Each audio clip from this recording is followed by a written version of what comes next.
We left Medford with the hum of jet engines in our ears and a sense of anticipation coursing through us. The journey's purpose was more than just a flight. It was a quest for discovery, a journey that would take us from the Pacific Northwest to the cradle of Western civilization, Greece.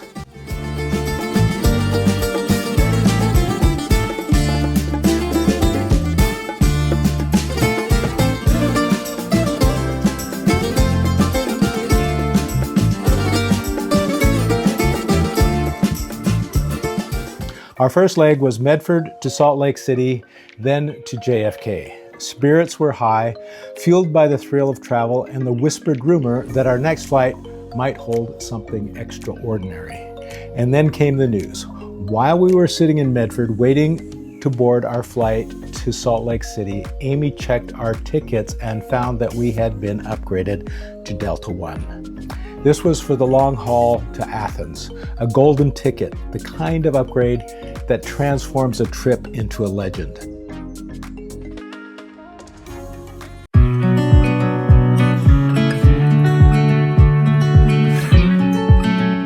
But every adventure tests you, and we always have to expect the unexpected when flying.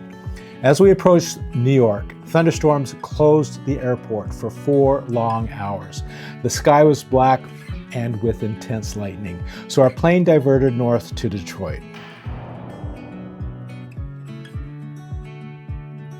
So after spending 2 hours on the ground in Detroit, we finally got clearance to return to JFK. They had reopened the airport. However, we ended up landing 30 minutes before our flight to Athens was to depart. We weren't defeated, but restless. We ran to the next gate. The minutes ticked by like a drumbeat, and then we finally reached our gate at JFK. The doors were closed. We missed our connection to Athens by just 5 minutes. Destiny for the moment was delayed, but for the next 2 hours, we got to indulge in the Delta One lounge at JFK.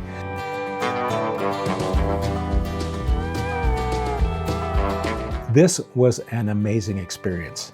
PEI mussels, black cod, plates you'd expect from a Michelin star table, not an airplane galley. The lounge at JFK set the bar sky high, and on board it only soared higher. Compared to United's Polaris, Delta One was a revelation, more intimate, more refined, more human.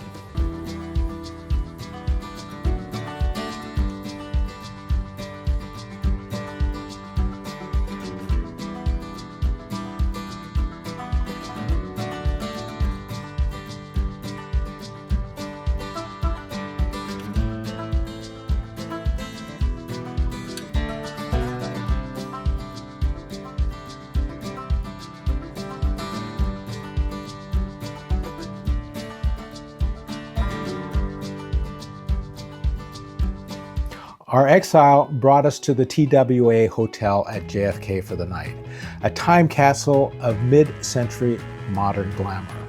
We walked into that soaring terminal with the curves and red-carpeted stairways, felt like stepping back into the golden age of aviation.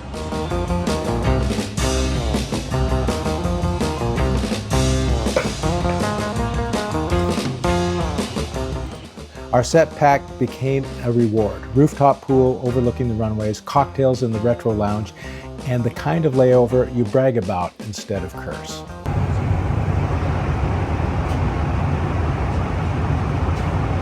Delta also became our ally.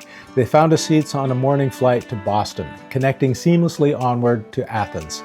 And best of all, they kept our Delta One upgrade.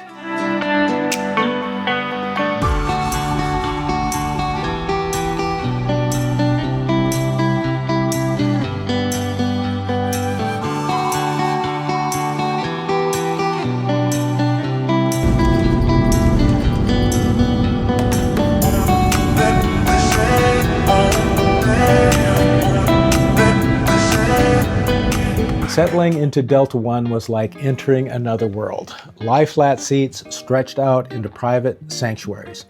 Menus read like the fine dining restaurants, and wine pairings sparkled with thought and intention.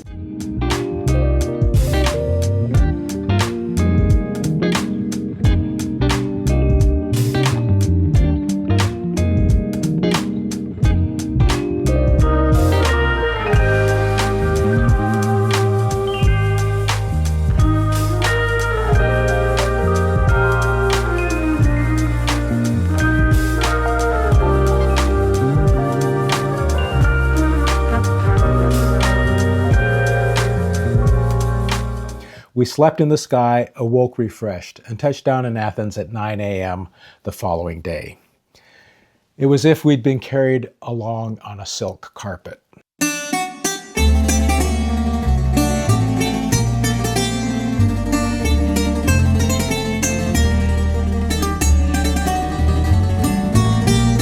From the Athens airport, an Uber whisked us along the coast to Cape Sunio for 3 sun-soaked days at the Cape Sunio Resort. We swam, we basked, and stood in awe before the Temple of Poseidon, its marble columns catching the same sunset seen by sailors thousands of years ago.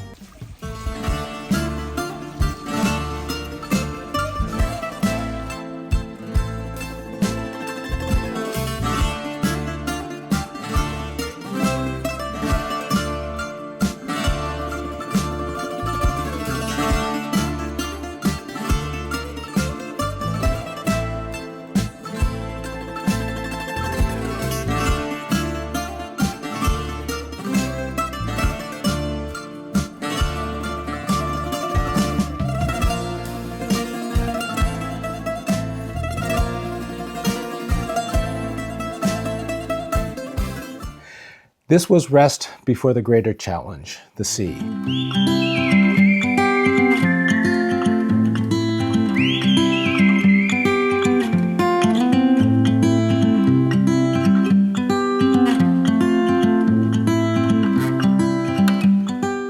We met our comrades, the Bennetts and the Brewsters, dear friends who we've known for close to 30 years, who share our hunger for adventure. Waiting at the marina was our vessel, the Valium 55 sailboat, sleek and ready.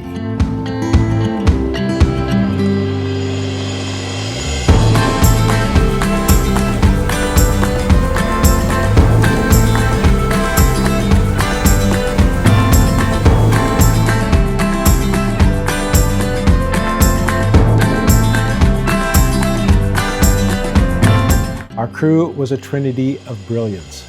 Andreas, the steady-handed captain, Dimitri, first mate and quiet problem solver, and Raphael, the magician in the galley, turning fresh Greek ingredients into meals that stunned us meal after meal. Ready to talk? Yeah, let's do this. So, for lunch today we have orzo with shrimp, and because we don't eat orzo, I was thinking about this. This is tomato sauce with bisque sauce and sauce feta. Yummy, thanks. And shrimp. Yes. This is scallops and beetroot with cottage cheese, honey, vinegar, and what else? Olive oil. Homemade bread. And bon appetit. Thank you. You're welcome. Thank you, Rafa.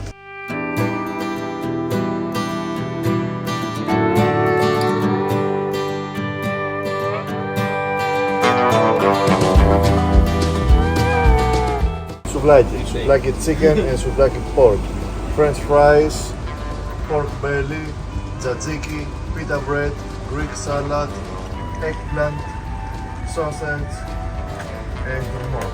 And this is the pork belly. Pork belly? Chops. Oh. Wow.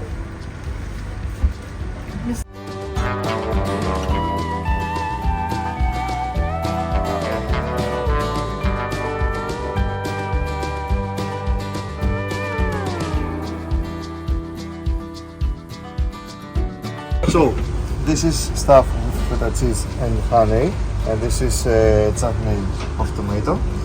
This is a salad with baby Spanish, baby tomato crouton down, and this is a cheese ball with feta and soft cheese, and this is tomato balls with onion, parsley, and feta. And this is something I make with yogurt and some other stuff like lemon, sumac, salt, pepper, garlic. That's it. Thank you. You're welcome.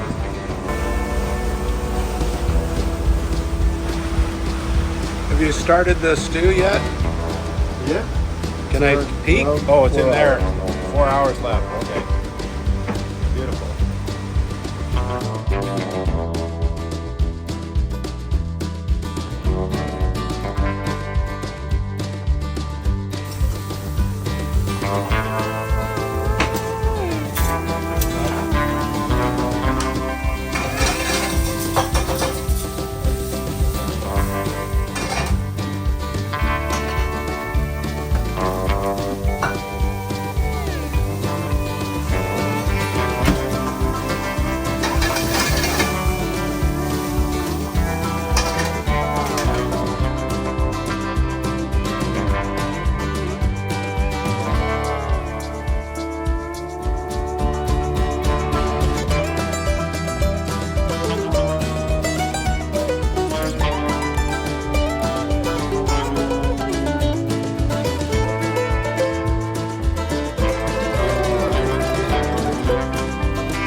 We set sail as one, a tribe.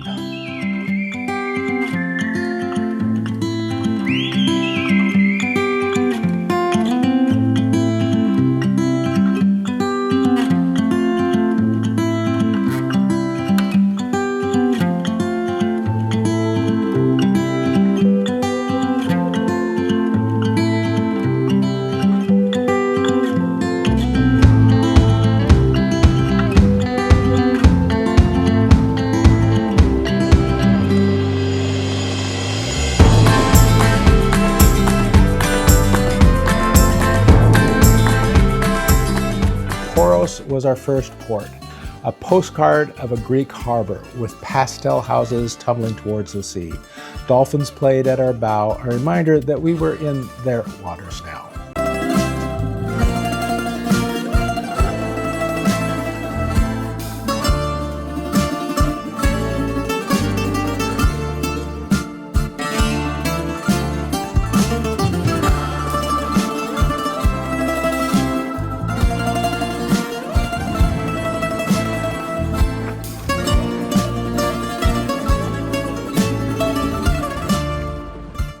The chemistry aboard was undeniable. Laughter, storytelling, the clink of wine glasses at sunset.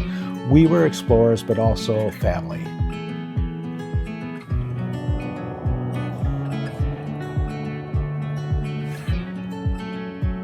On the second day, we reached Spetses, where history exploded into life. At night, we stood on the deck of our boat and watched fireworks explode overhead, reenacting an 18th century naval battle. Burning ships illuminated the harbor. The crowd roared. We slept beneath that echo of history.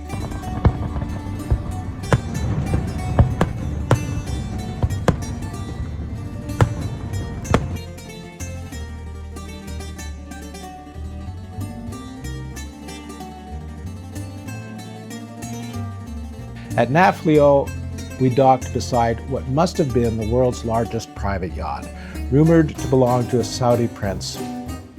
Yet we, in our humble Valium 55, had our own riches, freedom, and fewer problems. And as Andreas pointed out, the bigger the boat, the bigger the problems.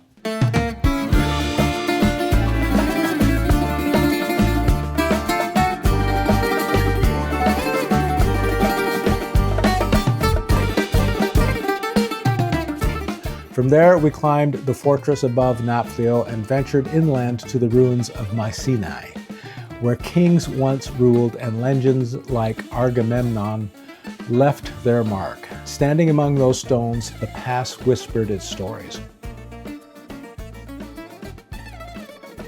From there, it was a short ride to Epidavros, one of the largest remaining amphitheaters in the world, designed brilliantly for acoustic optimization.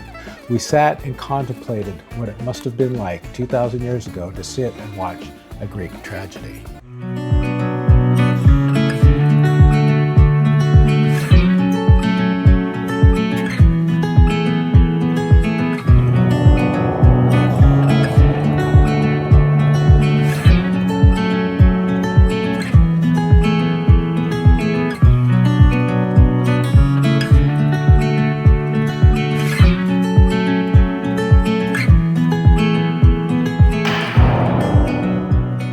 We returned to Spetses the following day, lingered in hidden coves, swam in turquoise waters, skied across glassy seas, and snorkeled over sequin reefs. Time became fluid.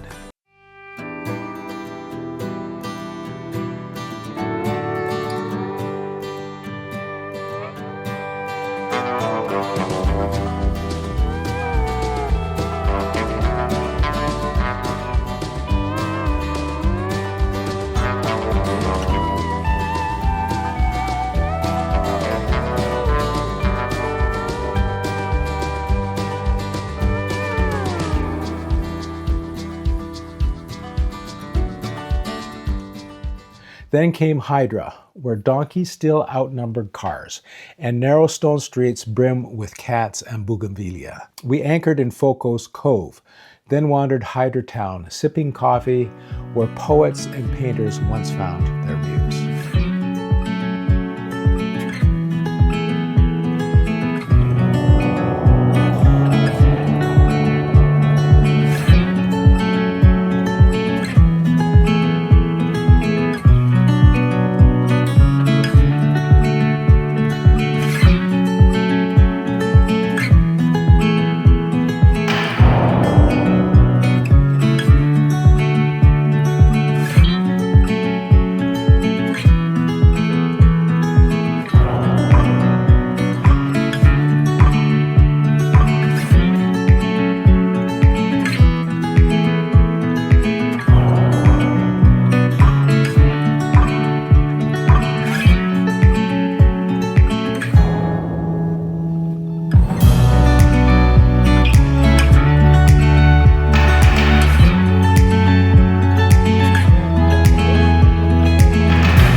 finally, Aegean, our last stop, famous for pistachios, sacred temples, and one last chance to absorb Greece before reality returned.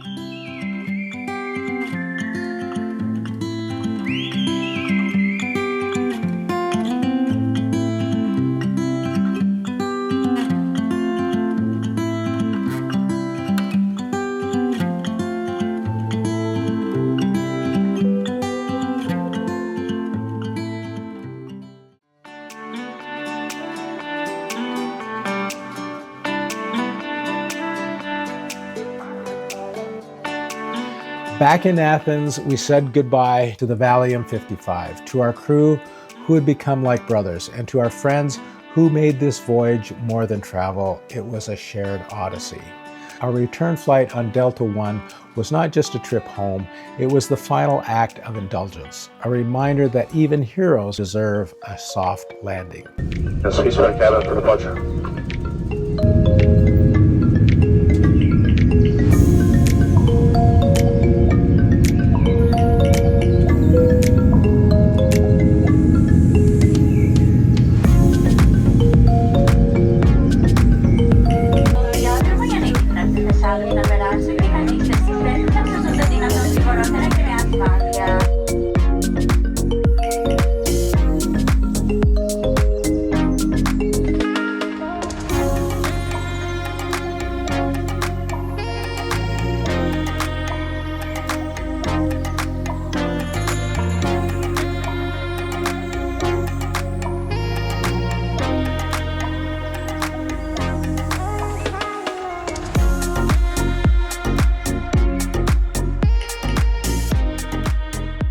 We set out from Medford as travelers, we returned as adventurers. Through storms, delays, temples, seas, and sunsets, we had been tested, rewarded, and transformed.